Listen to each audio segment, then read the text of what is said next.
नमस्कार। हम पढ़ रहे हैं मरुस्थली, और मरुस्थली के अंतर्गत अभी तक हमने मरुस्थली प्रदेश के बारे में, उसके परिचय, उसकी पहचान तथा उसके धरातल के बारे में हमने डिस्कस प्रारंभ किया था। और कल की जो क्लास रही थी उसके अंतर्गत हमने रेतीला मरुस्थल के बारे में डिस्कशन कर दिया था कि किस प्रकार से यहाँ पर रेतीला मरुस्थल पाया जाता है। आज हम बात करें वनस्पति के बारे में बात करते हैं कि किस प्रकार से मरुस्थलीय के जो भाग है उसके अंतर्गत वहाँ की जलवायु किस प्रकार से पाई जाती है। तो यहाँ की जो जलवायु है वो काफ़ी गर्म पाई जाती है और वहाँ पर विभिन्न प्रकार के इस प्रकार के पेड़ पौधे वगैरह पाए जाते हैं। आई थिंक ये भी हमारा कंप्लीट हो चुका था। मिट्टियाँ जो है वो भी हमारे यहाँ पर कंप्लीट हो चुकी थी। आज हम पढ़ते हैं पथरीला मरुस्थल, यानी जो रॉकी डेजर्ट है। रॉकी डेजर्ट का अर्थ होता है कि ये वह क्षेत्र है जहाँ पर राजस्थान के अंतर्गत रेत के साथ साथ वहाँ पर पथरीले भूभाग ज़्यादा देखने को मिलते हैं। तो इसके यहाँ पर यानी मरुस्थल जो पथरीला मरुस्थल जिसे हमदा कहा जाता है, तो राजस्थान की एक विशिष्ट भू आकृति का ये द्योतक है। यानी हमें इस प्रकार की विशेष भू आकृति देखने को मिलती है जहाँ पर विविध ऊंचाई के इंसेल वर्ग दिखाई देते हैं। इंसेल वर्ग जिसे हम इस प्रकार से कह सकते हैं कि पूरे के पूरे जो रेगिस्तानी क्षेत्र है उसमें इस प्रकार के छोटे छोटे से टीले आपको देखने को मिलते हैं। इस प्रकार के जो टीले होते हैं उन्हें इंसेल वर्ग कहा जाता है। तो इस प्रकार की छोटी छोटी एकाकी पहाड़ियाँ, पथरीला धरातल, कंकड़ युक्त क्षेत्र और विविध प्रकार की चट्टानें आपको यहाँ पर देखने को मिलती है। जैसलमेर के उत्तरी भाग में, जैसलमेर का जो उत्तरी भाग है, तो मैं लुद्रवा जो हमने कल भी लोकेट किया था कि क्षेत्र में संपूर्ण क्षेत्र जो है वो पथरीला देखने को मिलता है। ये हमारा पथरीला मरुस्थलीय क्षेत्र, और मरुस्थलीय क्षेत्र के अंतर्गत हम जोधपुर के बाद हम पहुंच जाते हैं सीधा जैसलमेर। और जैसलमेर के अंतर्गत आपके ये आपका पोखरण है, और यहाँ पर आप देखेंगे ये रामदेवरा, ये आपका स्थान है लोद्रवा। अब ये लोद्रवा का जो क्षेत्र है यहाँ पर देखिएगा, ये आपके यहाँ पर ये आपके सैंड है, पूरी जो आपको हल्की ब्राउन देख रही है, ये सैंडी रीजन है। यानी यहाँ पर आपको धोरे देखने मिलते हैं, लेकिन धोरों के साथ साथ बीच का ये जो क्षेत्र है ये क्षेत्र लोद्रवा। अब लोद्रवा के आसपास के क्षेत्र में देखिएगा, ये आपके यहाँ पर ये जो आपको दिख रहे हैं, ये जो कलर दिख रहा है ये पथरीला क्षेत्र है। तो यहाँ पर आपको पथरीला मरुस्थल देखने को मिलता है। यहाँ पर आपको पत्थरों के अवशेष देखने को मिलेंगे। तो ये जो क्षेत्र है ये पूरा का पूरा, अगर काफ़ी ऊंचाई से देखेंगे तो देखिएगा यहाँ पर आप देखेंगे ये बड़ा बाग, ये जो है ये रेगिस्तान है, ये रेगिस्तान है। तो रेगिस्तान के बीच में जब इस प्रकार के पथरीले क्षेत्र मिलते हैं तो उस पथरीले क्षेत्र को हम हमदा या पथरीला मरुस्थल के नाम से जानते हैं। यहाँ पर हमें चूना पत्थर यानी लाइमस्टोन, बालूका पत्थर यानी सैंडस्टोन, पीला पत्थर जो रामगढ़ पाकिस्तान तक आपको देखने को मिलता है। रामगढ़ पाकिस्तान तक आपको पीले रंग के पत्थर यहाँ पर देखने को मिलता है। इसके साथ ही साथ यहाँ पर जैसलमेर से बाड़मेर की जो सड़क जाती है वहाँ पर फॉसिल्स पार्क व डेजर्ट राष्ट्रीय पार्क का पथरीला क्षेत्र भी देखने को मिलता है, जहाँ पर जुरासिक युग की चट्टानों का पूरा क्षेत्र देखने को मिलता है। जैसलमेर का नाम जो है वो जुरासिक युग के बालू पत्थरों पर उसी से निर्मित मकानों की स्वर्ण नगरी के रूप में इसे जाना जाता है। हम पहुंचते हैं आकलवुड फॉसिल्स। ये आकलवुड फॉसिल्स का चित्र है। तो आकलवुड फॉसिल्स का जो चित्र है ये पहाड़ी क्षेत्र जो आपको ब्लैक कलर दिखाई दे रहा है ये आपकी, तो यहाँ पर आपको करोड़ों वर्ष पुराने जो कह सकते हैं कि लकड़ी के अवशेष यानी वुड के फॉसिल्स आपको यहाँ पर अवशेष देखने को मिला है। तो ये आपको आकलवुड फॉसिल्स का चित्र आपको देखने को मिल सकता है। यहाँ पर आपको पूरे का पूरा पहाड़ी या पठारी क्षेत्र देखने को मिल सकता है। काफ़ी ऊपर से देखेंगे तो भी आप देखेंगे कि यहाँ पर पथरीला क्षेत्र है। ये जो क्षेत्र है ये आपका रेगिस्तानी क्षेत्र है, लेकिन यहाँ पर जो ब्लैक कलर दिखाई दे रहा है ये पूरा का पूरा पथरीला क्षेत्र है। तो ये जो क्षेत्र है वो इस प्रकार से फॉसिल्स पार्क के रूप में आपको देखने को मिलता है। तो ये रोड आपके आ जाती है बाड़मेर से जैसलमेर की तरफ, ये रही रोड, और इस रोड के साथ में पास में ये आकलवुड फॉसिल्स का पार्क आपको देखने को मिलता है। तो इस प्रकार से हम कह सकते हैं कि यहाँ पर पथरीले मरुस्थल जो हैं जगह जगह पर देखने को मिल सकते हैं। अगर आप लोकेट करें तो यहाँ पर आपको पथरीला क्षेत्र दिखाई दे रहा है, इसी प्रकार से यहाँ पर पथरीला क्षेत्र देखने को मिलता है। तो ये जो क्षेत्र है जैसे कि आकल के आसपास ये पूरा का पूरा पथरीला क्षेत्र है। इस प्रकार से आप अगर पोखरण के पास जाएंगे तो पोखरण के पास भी आपको इसी प्रकार के पथरीले क्षेत्र देखने को मिल सकते हैं। तो ये जो क्षेत्र है वो आपके कहलाते हैं पथरीले मरुस्थल।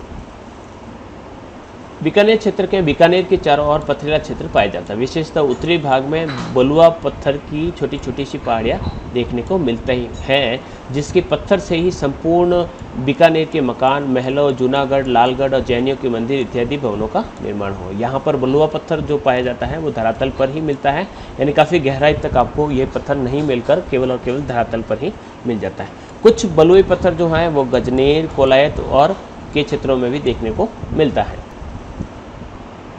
ये हम पहुंच जाते हैं बीकानेर, और बीकानेर का उत्तरी क्षेत्र जैसे कि यहाँ पर आप देखेंगे तो बीकानेर, और बीकानेर का जो उत्तरी क्षेत्र है, उत्तरी क्षेत्र का अर्थ होगा ये आपका हुनसर और ये क्षेत्र जो है, यहाँ पर देखेगा आपको ये जो पथरीली क्षेत्र आपको देखने को मिलता है, जहाँ पर आपको कलर टोन थोड़ा सा चेंज दिखाई देता है वो पथरीला क्षेत्र है।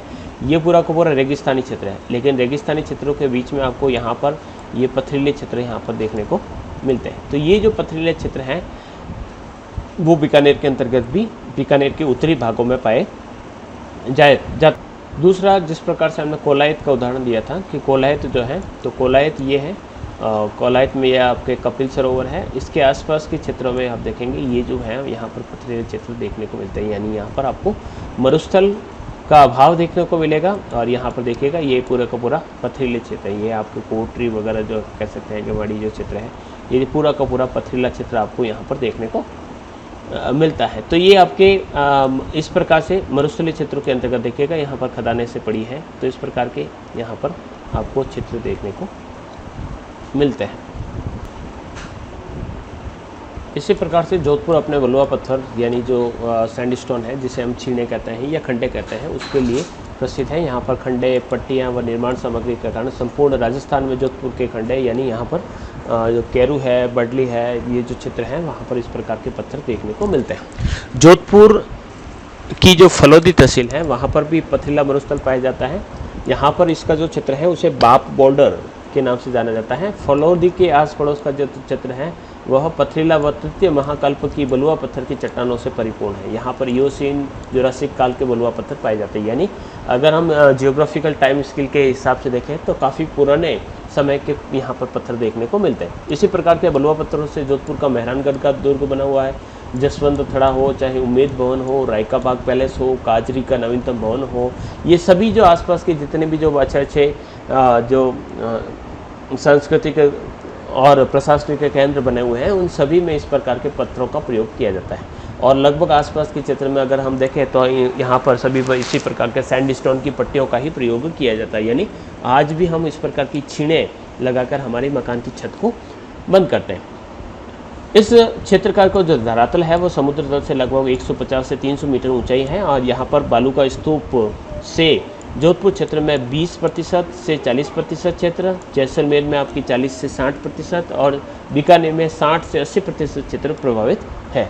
यानी यहाँ पर जोधपुर के अंतर्गत आपको कह सकते हैं कि 20 से 40%, जैसलमेर में 40 से 60 और इसी प्रकार से बीकानेर में 60 से 80% जो क्षेत्र है वह बालू का स्तूपों से प्रभावित है। शेष भाग जितना भी जो पाया जाता है उसमें पथरीला मरुस्थल पाया जाता है। यहाँ पर समुद्र युगीन अवशेष भी देखने को मिलता है, यानी ऐसे अवशेष मिलते हैं, उससे पता चलता है कि प्राचीन काल में ये जो क्षेत्र है वह समुद्र के पानी से ढका हुआ क्षेत्र था। यहाँ पर विशेष प्रकार के खनिजों के विधियों के लिए भी इस क्षेत्र प्रकार के उपयुक्त है, जिस प्रकार से हम कह सकते हैं कि यहाँ पर विभिन्न प्रकार के खनिज पदार्थ, तेल हो चाहे दूसरे जो खनिज हो वो यहाँ पर देखने को मिलते हैं। यहाँ पर कि यहाँ पर ये पूरा आर.एल. सिंह के अनुसार इस प्रकार के भौगोलिक प्रदेश दे रखे हैं, तो विभाजीकरण तो कर चुके हैं। तो ये पूरा का पूरा जो क्षेत्र है ये आपका मरुस्थलीय प्रदेश है। मरुस्थलीय प्रदेश के अलावा ये आपका अर्धशुष्क प्रदेश है जो यहाँ पर पाया जाता है। अर्धशुष्क के बाद ये जो क्षेत्र है ये पूरा का पूरा अरावली क्षेत्र के अंतर्गत शामिल किया जाता है। अरावली क्षेत्र के अलावा ये जो क्षेत्र है वो आपका पूर्वी मैदानी प्रदेश, और ये जो पीछे बचता है वो क्षेत्र जो है वह हमारा हाड़ौती प्रदेश क्षेत्र के अंतर्गत जाना जाता है। जलवायु की बात करें तो राजस्थान का ये जो मरुस्थलीय जो भाग है, तो यहाँ पर अगर आप देखें तो यहाँ पर जो जलवायु की जो विशेषताएं हैं वो इस प्रकार की पाई जाती हैं। यहाँ पर काफ़ी ज़्यादा तापक्रम पाया जाता है, हवाएं काफ़ी तेज़ गति से चलती हैं, बारिश कम होती है, रात का जो मौसम होता है काफ़ी ठंडा और सुहावना रहता है। दैनिक तापमान की बात करें तो यहाँ का जो दैनिक तापमान है वो 45 डिग्री सेंटीग्रेड तक भी पहुँच जाता है। रात का जो तापमान रहता है वो सर्दियों के समय अगर बात करें तो काफ़ी कम भी पहुँच जाता है। सापेक्षिक आर्द्रता काफ़ी कम रहती है। सापेक्षिक आर्द्रता जब 100% होती है तो बारिश की संभावना बढ़ जाती है, लेकिन यहाँ पर 60 से 70 तक रहती है, जो संभव नहीं होता है कि बारिश हो या ना हो, कोई भी फिक्स नहीं रहता है। यहाँ पर ऐसा नहीं है कि बिल्कुल भी बारिश नहीं होती है, कि कई ऐसे साल गुजरे हैं, जैसे कि अगर सन 2000 की बात करें तो बीकानेर के क्षेत्र में यहाँ पर बाढ़ आई थी।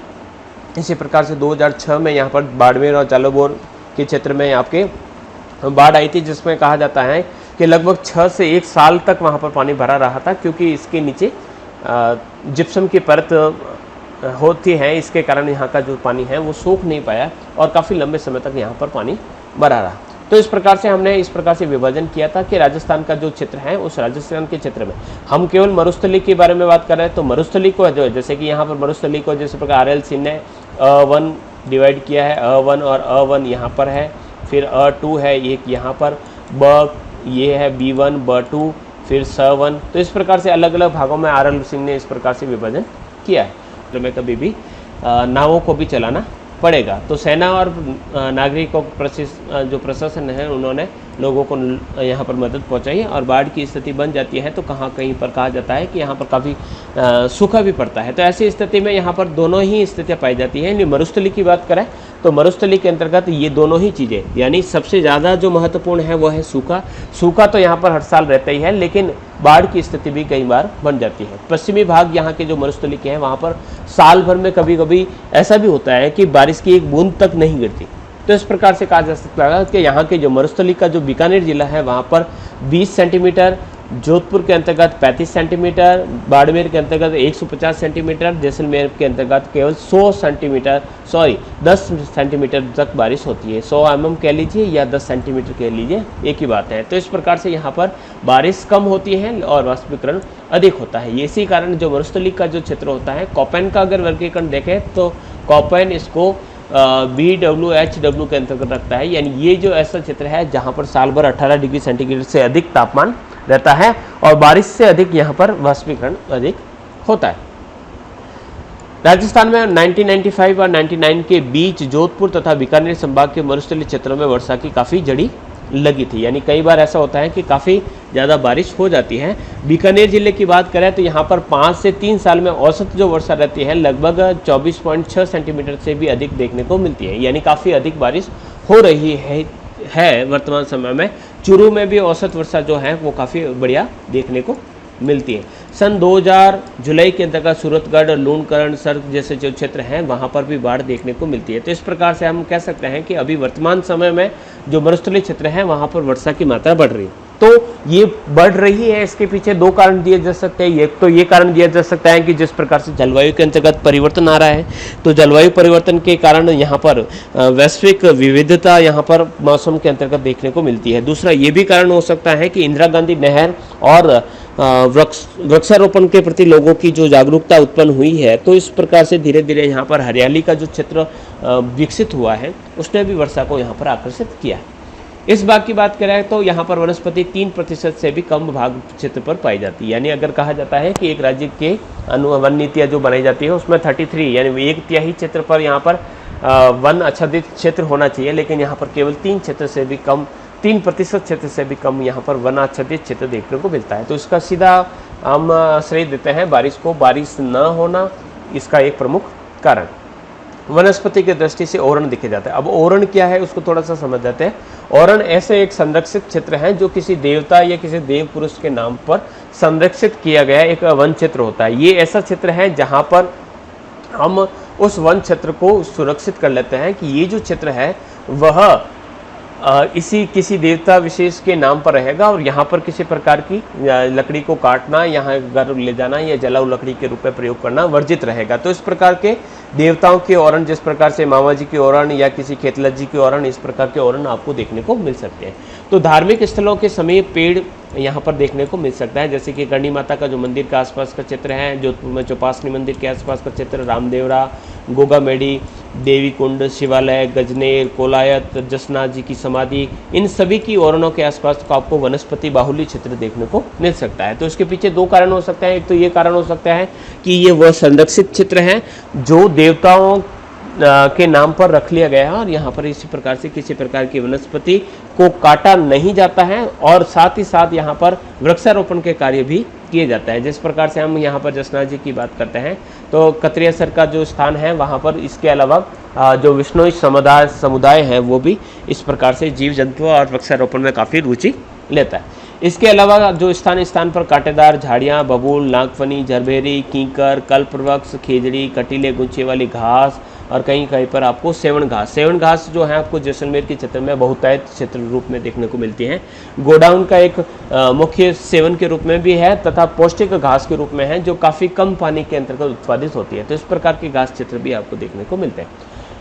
अब बात करते हैं मरुस्थली के अंतर्गत कौन कौन सी मिट्टियाँ किस प्रकार की पाई जाती हैं। तो मिट्टियों में 90 से 95% तक यहाँ पर बालू पाई जाती है। केवल 5% तक ही इसके अंदर मिट्टी पाई जाती है। मिट्टी और बालू में क्या फ़र्क हो गया है कि अगर पानी के अंदर अगर देखेंगे तो बालू की जो वाटर होल्डिंग जो कैपेसिटी होती है वो काफ़ी कम होती है और मिट्टी काफ़ी लंबे समय तक उसको वाटर को होल्ड रख सकती है। इसलिए पोषक जो तत्व पाए जाते हैं वो मिट्टी के अंतर्गत पाए जाते हैं। तो यहाँ की जो मिट्टी है उसमें लोहांश, जैविक पदार्थों की कमी पाई जाती है। लोहांश कम पाया जाता है और जैविक पदार्थों की कमी पाई जाती है, यानी ह्यूमस कम पाया जाता है। तो ह्यूमस कम पाया जाता है उसके पीछे ये कारण है कि यहाँ पर पहले से वनस्पति नहीं है और वनस्पति पर निर्भर रहने वाले जीव जंतु भी नहीं है। तो जीव जंतु और वनस्पतियों का जो सड़ा गला अंश होता है वो ह्यूमस या जैविक पदार्थ कहलाता है। तो दोनों ही मेटल्स यहाँ पर आपको नहीं मिलते हैं, इसलिए यहाँ की जो मिट्टी है उसमें इन दोनों पदार्थों की कमी होती है। लवणता की काफ़ी अधिकता होती है क्योंकि केशिकाकरण की प्री प्रोसेस होती है, क्योंकि जब पानी भरा रहता है या नीचे से कह सकते हैं कि ज़मीन में से पानी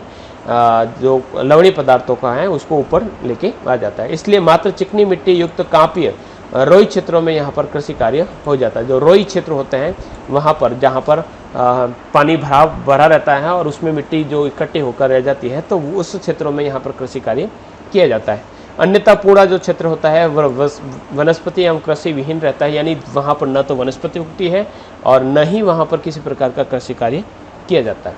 भूमिगत जल की भी यहाँ पर कमी पाई जाती है। जैसे कि अगर बात करें जैसे कि अरावली के आसपास के जो क्षेत्र है वहाँ पर अमूमन आपको 200 फीट की गहराई पर आपको पानी मिल जाता है, लेकिन रेगिस्तानी बाड़मेर क्षेत्रों की अगर बात करें तो वहाँ पर आपको 2000, 600, वहाँ 100, 800 इस प्रकार से काफ़ी गहराई पर यहाँ पर पानी देखने को मिलती है। लेकिन हमारी आवश्यकताएं काफ़ी अधिक है तो हमने भूमिगत जल का काफ़ी उपयोग किया है। इसके कारण यहाँ पर भूमिगत जल यानी ग्राउंड वाटर जो लेवल है जल का वो काफ़ी कम देखने को मिलता है।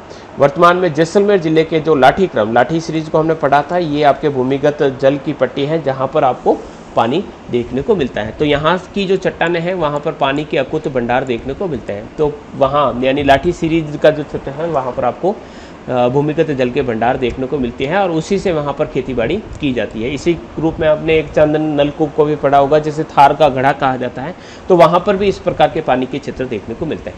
अब बात करते हैं कि इस मरुस्थली के अंतर्गत खनिज भंडार किस प्रकार से पाए जाते हैं।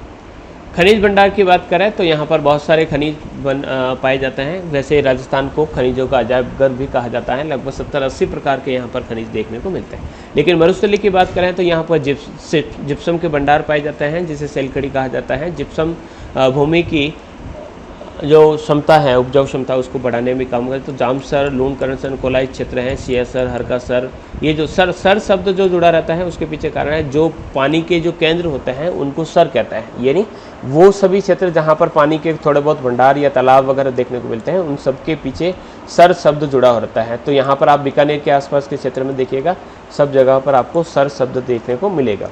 जैसलमेर क्षेत्र में आपको जिप्सम देखने को मिलेगा। मोहनगढ़ जो कस्बा है, इसके अलावा हमीरवाली, गाणी, लखा में निकाला जाता है।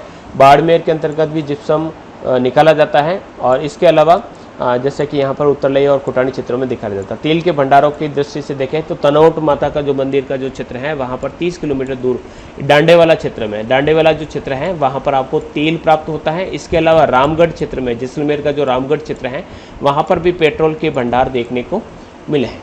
बाड़मेर की बात करें तो बाड़मेर में तेल के कुओं को वर्तमान में ONGC oil and natural gas जो कंपनी है भारत की, तो वहाँ पर तथा ब्रिटिश व फ्रांसीसी कंपनियों के सहयोग से तेल की जो खोज है वो लगातार जारी है। गोटारू, रामगढ़, बीकानेर क्षेत्र में भी अभी तेल के और गैस के भंडार, गोटारू जो है वो गैस के भंडार के रूप में पहचान रखता है। और हाल ही में जो हवाई सर्वेक्षण है उससे पता चला है कि राजस्थान में पेट्रोल, गैस व अन्य खनिज जो पदार्थ हैं वो बहुतायत रूप में पाए जाते हैं। यानी खनिज तेल और पेट्रोल देखने को मिल रहा है और प्राकृतिक गैस मिल रही है। इसका अर्थ ये हो गया है कि यहाँ पर कहीं न कहीं पहले प्राचीन समय में समुद्र का विस्तार जरूर रहा है। कोयले की बात करते हैं तो यहाँ पर विविध प्रकार के कोयले पाए जाते हैं, जिसमें एंथ्रासाइट, बिटुमिन्स आदि में से सबसे अधिक धुआं देने वाला जो कोयला है जिसे लिग्नाइट कहा जाता है वो प्राप्त होता है। तो बीकानेर में ये सर्वाधिक देखने को मिलता है। इसकी खानों की बात करें तो बरसिंहसर, पलाना, तलाना, खारी, चानेरी, गंगा सरोवर, मुंद, ये अपने जो क्षेत्र हैं जहाँ पर लिग्नाइट कोयला निकाला जाता है। इसके अलावा इन कोयले क्षेत्रों पर 2 ताप बिजली घर भी यहाँ पर स्थापित किए गए हैं। 120 मेगावाट की क्षमता वाले जो ये ताप विद्युत जो केंद्र हैं वो आपके गिरल में 10 करोड़ टन, कपोडी में आपके 12 करोड़ टन तथा जालिपा जो है ये जालिपा है, जालिपा में आपके 31 करोड़ टन लिग्नाइट के भंडार देखने को मिले हैं। तो इस प्रकार से यहाँ पर काफ़ी कोयले के भंडार भी हैं और यहाँ पर ताप विद्युत ग्रह भी यहाँ पर स्थापित किए गए। बाड़मेर में बात करें तो कपोडी जो क्षेत्र है लिग्नाइट के अच्छे भंडार हैं। यहाँ पर लगभग 500 मेगावाट का एक ताप विद्युत ग्रह यहाँ पर स्थापित किया गया है। इसी के अलावा जैसलमेर के पास स्टील ग्रेड का चूना पत्थर मिलता है, प्राकृतिक गैस मिलता है, पेट्रोल निकलते हैं, भवन निर्माण के पत्थर यहाँ पर देखने को मिलते हैं, मुल्तानी मिट्टी यहाँ पर मिलती है। इसके अलावा लगभग हर जो क्षेत्र है, जैसे बीकानेर का जो क्षेत्र है वहाँ पर आपको कोयला प्राप्त होता है। तो इस प्रकार से यहाँ पर बहुत अधिक मात्रा में अलग अलग प्रकार के खनिज पदार्थ देखने को मिलते हैं। इस प्रदेश की मात्र 10% जो जनसंख्या है वही यहाँ पर निवास करती है। यानी टोटल अगर मरुस्थल क्षेत्र पर की बात करें तो यहाँ पर जो एरिया है मरुस्थलीय प्रदेश का वो 61% के आसपास है, लेकिन वहाँ पर टोटल जो जनसंख्या रहती है पूरे रेगिस्तानी क्षेत्र में वो राजस्थान की 40% जनसंख्या इस मरुस्थली के अंतर्गत रहती है। यही कारण है कि राजस्थान की मरुस्थली को विश्व का सबसे ज़्यादा पॉपुलेटेड एरिया माना जाता है। तो केवल और केवल मरुस्थली की बात करें तो राजस्थान की 10% जनसंख्या यहाँ पर निवास करती है। या तो यहाँ पर बाजार भी कम है और डिमांड कम है, इसलिए यहाँ पर उद्योगों की स्थापना कम है। फिर भी सूरतगढ़ का ताप विद्युत ग्रह, बरसिंहपुर पलाना के लिग्नाइट आधारित विद्युत ग्रह, कपूडी का विद्युत ग्रह, जैसलमेर का पर्यटन उद्योग, जोधपुर की जूतियाँ, बादले, स्टेनलेस स्टील के बर्तन, बीकानेर की उस्ता किला, भुजिया, पापड़, रसगुल्ला, सोजत की मेहंदी, बिरला सीमेंट, बलुआ पत्थर आदि जो उद्योग यहाँ पर स्थापित हैं। तो इस प्रकार से मिला जुला सा यहाँ पर विभिन्न प्रकार के उद्योग और विभिन्न प्रकार की यहाँ पर भौतिक विशेषताएं देखने को मिलती है। इससे आगे की जो क्लास रहेगी उसे हम बाद में पढ़ेंगे। आज के लिए इतना ही, धन्यवाद।